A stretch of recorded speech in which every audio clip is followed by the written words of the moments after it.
Halo, shalom saudaraku yang dikasih oleh Tuhan Yesus, puji nama Tuhan.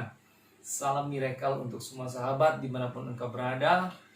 Kita bertemu meskipun lewat video, tapi saya percaya kita semua dalam perlindungan Tuhan, dalam kasih Tuhan, dalam kebaikan Tuhan.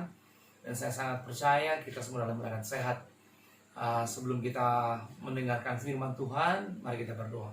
Tuhan, kami berterima kasih untuk kasih-Mu. Biarlah Engkau memberkati kami setiap hari. Kami membuka hati kami hari ini, sore ini di dalam nama Yesus untuk mempersiapkan hati kami mendengarkan kebenaran firman Tuhan yang menjadi pedoman kekuatan bagi kami semua. Terima kasih Bapa berbicara kepada kami. Di dalam nama Yesus kami siap mendengarkan kami firman Tuhan. Haleluya. Amin. Shalom saudara-saudara.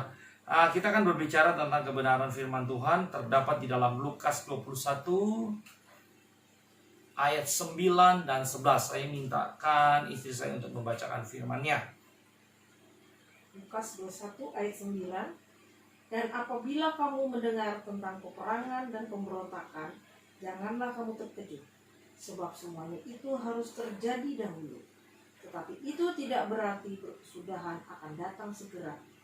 Ia berkata kepada mereka, bangsa akan bangkit melawan bangsa dan kerajaan melawan kerajaan. Dan akan terjadi gempa bumi yang dahsyat, dan di berbagai tempat akan ada penyakit sampar dan kelaparan. Dan akan terjadi juga hal-hal yang mengejutkan dan tanda-tanda yang dahsyat dari langit. Oke, Bapak Ibu Saudara dikasih ayat 21, Lukas 21 ayat 9 berkata, dan apabila kamu mendengar tentang peperangan dan pemberontakan, janganlah kamu terkejut. Bapak Ibu Saudara, firman Tuhan mengatakan jangan kita terkejut sebab semuanya itu harus terjadi dahulu. Tetapi itu tidak berarti kesudahannya akan segera datang. Jadi waktu kita mengalami hari-hari ini, khususnya penyakit hari-hari ini, itu bukan berarti bahwa kesudahannya Tuhan akan segera datang. Belum, Bapak Saudara. Ibu Saudara yang dikasih oleh Tuhan, itu baru tanda-tanda menjelang kedatangannya Yesus. Itu baru tanda-tanda dan itu belum berkesudahan. Artinya masih ada lagi hal-hal yang lebih mengejutkan yang akan terjadi bagi kita hari-hari ini. Jadi Bapak Saudara, saya ingin sekali Bapak Saudara tetap kuat, tetap teguh. Waktu kita mengalami hal-hal seperti ini, itu bukan berarti akan berakhir. Belum Bapak Saudara, itu baru tanda. Oke, kita lanjut. Dan akan terjadi gempa bumi yang dahsyat dan di berbagai tempat akan ada penyakit sampar dan kelaparan. Dan akan terjadi juga hal-hal yang mengejutkan dan tanda-tanda yang dahsyat dari langit. Akan terjadi hal-hal yang belum terjadi yang mengejutkan, kata firman Tuhan.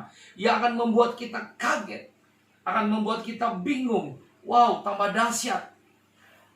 Dan yang lebih dahsyat lagi, dan ada tanda-tanda yang dahsyat dari langit. Saat ini kita belum mendapatkan tanda-tanda dari langit. Tetapi kemudian hari nanti, saya tidak mengerti apa yang akan terjadi. Apakah tanda-tanda langit dari langit, apakah bintang yang akan jatuh, atau meteor yang akan jatuh, atau mungkin bulan tidak bersinar lagi, atau matahari yang lebih panas lagi. Saya tidak mengerti. Tapi firman Tuhan berkata bahwa akan ada tanda-tanda yang lebih dahsyat lagi. Bahkan ada tanda-tanda dari langit yang akan terjadi bagi kita. Jadi Bapak Ibu Saudara dikasih oleh Tuhan, itu baru tanda. Bukan berarti Tuhan akan datang. Masih ada tanda-tanda yang lain yang lebih dahsyat. Lukas 21 ayat 36, berjaga-jagalah senantiasa sambil berdoa supaya kamu beroleh kekuatan untuk luput dari semua yang akan terjadi itu. Dan supaya kamu tahan berdiri di hadapan Anak Manusia. Berjaga-jagalah, kata firman Tuhan, senantiasa sambil berdoa. Hari-hari ini kita harus membangun hubungan kita dengan Tuhan. Hari-hari ini kita harus melekat dengan Tuhan. Supaya apa, kata firman Tuhan? Supaya kamu beroleh kekuatan. Kalau kita tidak berdoa, bagaimana kita bisa kuat menghadapi hal-hal yang belum terjadi, yang akan lebih dahsyat terjadi. Bahkan tanda-tanda dari langit. Kalau kita tidak suka berdoa, kalau kita tidak punya hubungan dengan Tuhan, kita akan lemah, Bapak Ibu Saudara. Bahkan kita akan pergi meninggalkan Tuhan, bahkan kita akan bersungut-sungut. Tapi orang yang kata firman Tuhan, orang yang berjaga-jaga, orang yang selalu berdoa, orang yang selalu dekat dengan Tuhan, dia akan memperoleh kekuatan untuk luput dari semua yang akan terjadi, kata firman Tuhan. Dan supaya kamu tahan berdiri di hadapan anak manusia. Kenapa begitu? Tuhan Yesus mau supaya kita berjaga-jaga, supaya hati kita tetap kuat dari segala hal yang membuat kita bisa meninggalkan Tuhan. Supaya hati kita tetap teguh dari apapun yang akan terjadi, dari situasi apapun, hati kita tetap teguh. Dengan mulut ini kita mengaku Yesus, tapi dengan mulut ini juga kita bisa menyangkal Yesus. Oleh sebab itu firman berkata, engkau harus kuat, harus berjaga-jaga, mempunyai hubungan yang intim dengan Tuhan. Yang kedua, berjaga-jaga dengan hidup kita sehingga kita mampu melewati tanda-tanda akhir zaman. Kita akan mampu melewati tanda-tanda yang akan terjadi. Ini baru COVID-19, Bapak Ibu Saudara. Saya tidak tahu apa yang akan terjadi lagi ke depan.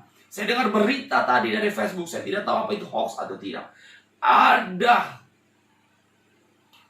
lebah yang begitu besar terjadi menggigit orang di India dan di China. Saya tidak mengerti apa itu hoax atau tidak. Tetapi saya hanya pegang firman Tuhan. Bahkan ada tanda-tanda yang akan mengejutkan kita semua. Saya tidak mengerti itu apa yang akan terjadi. Tapi saya berkata kepada Bapak Ibu Saudara, engkau harus dekat dengan Tuhan. Engkau harus melekat dengan Tuhan. Sehingga engkau akan kuat melewati tanda-tanda akhir zaman ini. Oke, lanjut Bapak Ibu Saudara. Dalam Lukas 21 ayat 32 sampai 33. Aku berkata kepadamu, sesungguhnya angkatan ini tidak akan berlalu sebelum semuanya terjadi. Langit dan bumi akan berlalu, tetapi perkataanku tidak akan berlalu. Angkatan ini tidak akan berlalu. Kita semua akan mengalami hal-hal ini. Kita semua akan menerima hal-hal kenyataan ini. Disitulah kita akan dilihat iman percaya kita kepada Tuhan. Apakah kita tetap teguh kepada Tuhan, atau kita akan jatuh dan meninggalkan Tuhan. Dikatakan angkatan ini tidak akan berlalu pada situasi-situasi seperti ini. Bapak Ibu Saudara, itulah gunanya kita harus melekat dengan Tuhan. Bapak Ibu Saudara, itulah gunanya kita berdoa dengan Tuhan. Sehingga kita akan kuat di dalam menghadapi apapun juga. Ayo tetap pegang janji Tuhan. Lukas 21 ayat 27 dan 28. Pada waktu itu orang akan melihat Anak Manusia datang dalam awan dengan segala kekuasaan dan kemuliaannya. Setelah tanda-tanda itu, Anak Manusia itu akan datang. Yesus akan datang kedua kali. Seperti dia naik ke surga, dia akan turun seperti dia naik ke surga. Dia akan ada di atas awan-awan dengan segala kekuasaannya, dengan segala kemuliaannya. Itulah waktu terakhir Tuhan akan datang. Apabila semuanya itu mulai terjadi, bangkitlah, kata firman Tuhan. Angkatlah mukamu, sebab penyelamatanmu sudah dekat. Orang yang sungguh-sungguh dengan Tuhan, waktu Tuhan Yesus datang kedua kali, mereka akan mengangkat wajah mereka. Mereka akan bersuka cita, karena mereka akan diangkat Tuhan. Karena mereka akan bersama-sama dengan Tuhan. Tapi orang yang tidak sungguh-sungguh dengan Tuhan, waktu terjadi hal ini, mereka akan gemetar dan mereka akan takut. Sebab mereka tahu mereka akan menerima hukuman. Tapi orang yang sungguh-sungguh dengan Tuhan, anak-anak Tuhan, mereka percaya bahwa waktu Tuhan datang, mereka semua akan diselamatkan. Yang terakhir, pesan saya kepada Bapak Saudara, jangan takut. Jangan takut. Jangan gentar. Sebab penyelamatan Tuhan sudah tiba. Kita akan bersama-sama di rumah Tuhan. Di rumah Tuhan yang kekal. Yesus naik ke surga. Dia menyediakan rumah yang bagus bagi kita. Dia menyediakan tempat yang bagus bagi kita. Dan ini akan terjadi bagi kita. Saya tidak mengerti tanda-tanda dahsyat apa yang akan terjadi. Tanda-tanda dari langit apa yang akan terjadi. Tapi kalau engkau sungguh-sungguh dengan Tuhan, maka firman Tuhan berkata, Tuhan sudah menyediakan tempat yang baik bagi kita. Dan kita akan bersama-sama di sorga mulia bersama Yesus. Terima kasih Bapak Saudara. Tetap kuat melewati hari-hari ini. Tetap ada waktu berdoa. Tetap ada waktu intim dengan Tuhan. Sehingga engkau akan kuat melewati hari-hari ini. Dan saya sangat percaya Tuhan memberi kekuatan. Roh Kudus menghibur, menguatkan kita semua. Shalom Bapak Saudara. Salam miracle. Di dalam nama Tuhan Yesus, saya Pendeta Indra Ewenhard Damping dari Miracle Service Malang mengucapkan salam. Shalom. Tuhan Yesus memberkati kita semua.